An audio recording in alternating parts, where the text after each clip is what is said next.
what's up guys? Today, I'll show you a horror thriller film, Fear of the Dark. Spoiler ahead, watch out and take care. The movie begins with a ball falling into a basement. The boys playing get into an argument on who will fetch the ball. They decide on Ryan, since he's the new guy. Ryan refuses at first, but gets teased about being scared by his friends. When he gets to the bottom, the boys lock him inside the basement. Ryan begs to be let out, but they only laugh with their big mouths. He goes through with retrieving the ball, but as he steps deeper into the basement, shadows seem to follow him around, which scares him out of his smelly shit. He calls out for whoever else might be with him, but gets no response. A foot away from the ball, something growls and then speaks. He calls out to it again. He finally bends down to pick up the ball, but the noise gets louder, which scares him even more. He drops the ball and runs back to the door, banging on it, and begging for his friends to let him out. Later that day, Ryan gets home from school and starts opening all the lights around the house. His mom is in the basement working on something with her welding tools. She checks if it's Ryan who arrived, and he cheekily answers that he's part of a group of home invaders. She kindly reminds him not to consume any caffeine, since it keeps him up at night. He denies this, but puts the Coke back in the fridge. She asks him to drop by her workshop so she can properly greet him. Ryan cautiously walks towards the basement, stopping nervously at the top of the stairs. He calls out for his mom. When he finally catches her attention again, the mother rushes to the stairs, apologizing to him since she knows of Ryan's fear. She turns the light on, and Ryan finally goes down the stairs to greet her. That evening, as Ryan's headed for his room, his dad calls him to ask for his opinion on what he's going to wear that night for his dinner with the mother.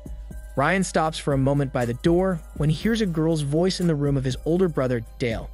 As he enters his parents' room, he opens up about a flickering lamp in the living room that's bothering him. The father talks to him straight about his fear of the dark and points out that he is getting a little old for it.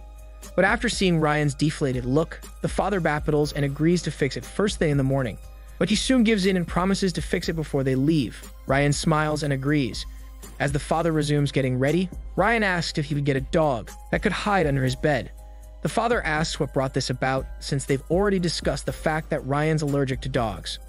We find Dale and Heather, the girl, hanging out in his room. They're flirting and teasing each other when things turn serious, with Heather talking about her brother and how he died one day.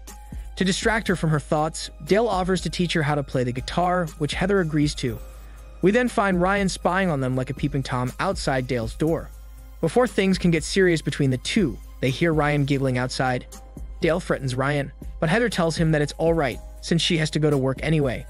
She excuses herself and then gives Ryan her number, so that he can call her in case Dale gives him any trouble. Dale drops by his parents' room and encourages them to leave already, since it's taking them ages to get ready.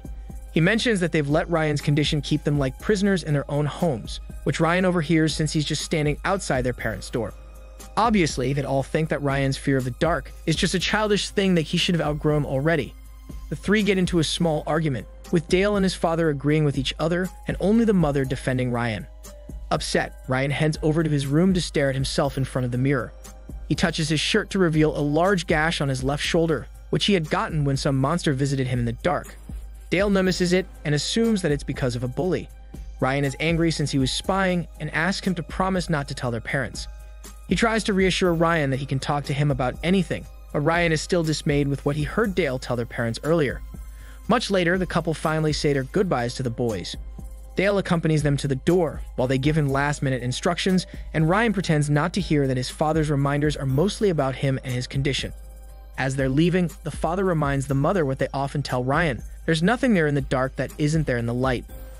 Dale sits beside Ryan as he's playing a video game. He pulls out a cigarette and starts smoking beside the younger boy. Ryan asks if he can take a hit, but Dale obviously refuses. As they're talking, the lights flicker, which makes Ryan jump in fright. Dale warns him not to freak out and promises that the lights won't go out, and even if they did, they have flashlights. Dale goes to the kitchen to make them some ice cream while Ryan resumes his game. With nothing but horror movies on Daniel's CC movie channel, Ryan enters Dale's room and calls for his attention since the television's not working correctly. They get into an argument, with Dale frustrated over how Ryan's acting with the lights flickering since there's a storm. While Dale is preparing more ice cream for Ryan, something bangs upstairs.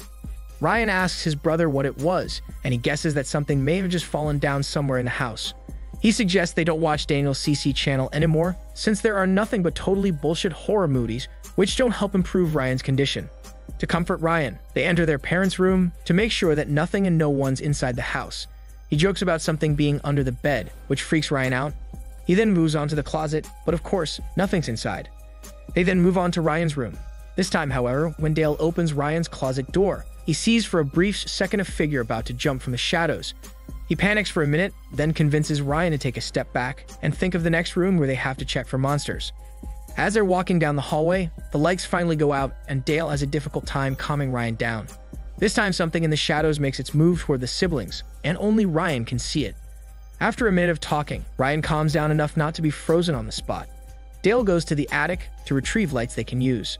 Unable to keep still, Ryan leaves his brother on his own to hide out in his room where he has emergency lights. While Dale is exploring the attic, the door suddenly closes behind him, despite no one touching it. Dale thinks it's Ryan playing a prank on him. Ryan has worn any and all lights he could find in his room. He straightens up and stares hard in his closet, where something is laughing quietly at him. While looking at a broken mirror, Dale finds some shadow approaching him from behind. His eyes widen, and he hurries to the ladder, begging Ryan to quit it. Ryan is cowering on the side. He can hear his brother, but is too scared to move. Dale breaks the door open, while Ryan runs screaming in fear when he finds faces moving on the wall. In the kitchen, Dale is preparing a snack for them when Heather calls to check on him. However, as the two are talking, Ryan accidentally gets cut from a figurine that had moved on its own. He screams for his brother. Dale drops the phone on the side as he heads to check on Ryan, while Heather calls out for them, asking how's Ryan and what's going on. As Dale is fixing Ryan's injury, he asks him what happened, and Ryan answers honestly. He thinks there are two worlds, the light and the dark. The two switch whenever there's nobody or anything. He calmly explains that they're no longer alone, and that they just can't see the things that are there. He insists that he's not sick or crazy. Dale accuses him of doing things to make them believe it, but Ryan vehemently denies this. He pleads for someone to believe him, and Dale apologizes for accusing him of things he knows Ryan wouldn't do. Ryan continues that the first time he had run into one of the monsters was when he was really young and down in the basement. His toy tank fell, and out of nowhere, something had grabbed him by the feet and dragged him. The two boys keep hearing something creaking on the floor, as if something's walking around. The next thing they know, the living room furniture all scrambles up 1 minute. But when they look away, the furniture is back where it should be. As they're checking out the house again, Ryan grabs a metal bat to protect them, which Dale takes from him. They head for their parents' room and find a large claw mark on the wall, which was definitely not there earlier.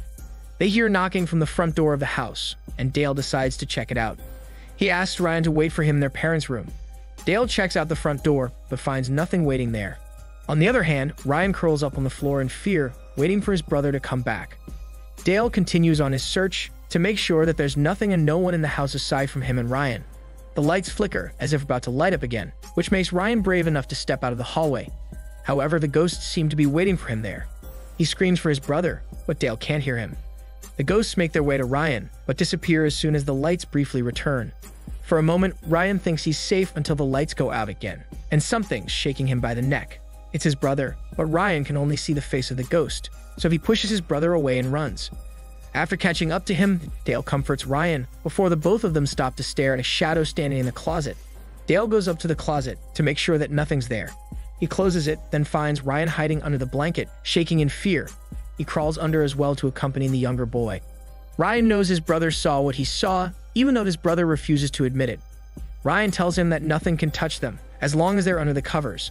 But Dale doesn't want to feed Ryan's imagination and refuses to agree that he saw something. As they're talking, something grabs the blanket they're hiding in and throws it to the side. The siblings scream, but it turns out it is only Heather checking in on them after the worrying phone call she got. In the kitchen, Heather asks about all the lights Ryan's wearing. He replies that it's for protection against monsters. Heather clarifies if he's talking about the ones hiding under the bed or in the closet. Ryan agrees. Instead of belittling Ryan or telling him that it's ridiculous, she tells him that it's a good idea and prods more. Ryan reveals that he made traps and panic stations throughout the house. She asks Ryan to show her more of the things he had made. Curious, Ryan asks her what she's scared of, and Heather replies with failure. But Ryan explains that he's not talking about grown-up stuff. Heather immediately gets what he means and shares a time when she was younger with her brother and they were attacked by wild dogs. Ryan admits that he doesn't like being afraid, and Heather asks if he ever thought about how his belief in these things is what gives them the power over him. It should work both ways, though. She reveals that if he believes they can't hurt him, he might not be afraid anymore. Maybe fear is the key, and the more scared you are, the stronger you are. While Ryan is resting, Heather heads for the living room, where Dale is hanging out. They talk briefly about Ryan, and Dale comments that she's good with him. He asks her if she thinks the family's a little bit too weird, but Heather has only praises for the two siblings. As they're talking, one of the ghosts with a hook in his right hand stalks Ryan. He heads for Ryan's bed and starts destroying what he thought was the sleeping figure of the boy. It turns out to be just pillows. The real Ryan is hiding under the bed. The ghost finally takes notice of Ryan trying to escape, and he starts screaming for his brother. As the ghost reaches out for his neck, Dale and Heather run to check on him. Ryan's door is locked, and they can hear something happening to Ryan. Dale asks Heather to stay and try to get Ryan to open the door, while he heads for the basement to turn the emergency lights on. Unfortunately, in his hurry, he trips on his way down and sprains his leg. Ryan successfully fights off the ghost with his light-up toy truck, but it's still in the shadows, bidding its next attack. He attempts to fix the lights he had set up in his room in case of emergency. Before the ghost can tackle Ryan, he turns his fairy lights on and drops them on top of the ghost, which makes it disappear in a flash of light. Heather heads for the siblings' parents' room to look for something that can help her open Ryan's door. She finally pries Ryan's door open and finds Ryan all smiles, glad to have defeated his monster finally. Back in the basement, Dale is working on turning on the generator. However, something is in the shadows with him. The older boy reaches for a small torch and waves it around to keep it away, but almost too soon, the gasoline runs out. As soon as it does, a deranged ghost woman attacks him, pushing him down to the floor. Ryan leads Heather down to the basement so they can help Dale out. But Heather is frozen when they get to the hallway and find ghost dogs waiting for them. Ryan leaves her with no choice, since he needs to help his brother. Roaches start pouring in from the only vent in the basement, and they're all heading for Dale, who's unable to move because of his injured leg. Ryan, who's braver now, goes down to the basement, despite the fact that there's no light at all. Something grabs at his feet as he's walking down the stairs, but he ignores this in favor of helping Dale. He takes the keys Dale threw his way and successfully turns the generator on, thus defeating the creatures that Heather and Dale are seeing. The movie ends with Ryan and his parents talking to Dale, who's now resting on his bed with his left leg in a cast.